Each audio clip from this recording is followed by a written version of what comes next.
আসসালামু আলাইকুম। আপনারা তো জানেন আমাদের লক্ষ্মীপুরের অবস্থা ভালো নেই, খুব খারাপ অবস্থা।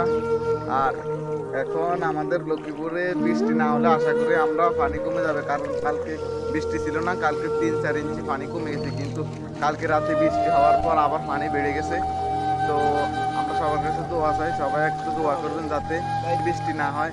বৃষ্টি না হলে আমাদের এখানে এক সপ্তাহের ভিতরে পানিগুলো নেমে যাবে, এটা আমরা আশাবাদী। আর কালকে ঢাকা থেকে আমাদের লক্ষ্মীপুরে ত্রাণ এসেছে, যেটা আমরা সবার ঘরে ঘরে পৌঁছে দিছি। আর এতে এই যে ইগের দেখতেছি দিকে হাসাবেন ঘরে আইছে, নিজের মুখে কইছে দিকে দিচ্ছি। তো আমাদের খুবই খারাপ অবস্থা, সবাই দোয়া করবেন।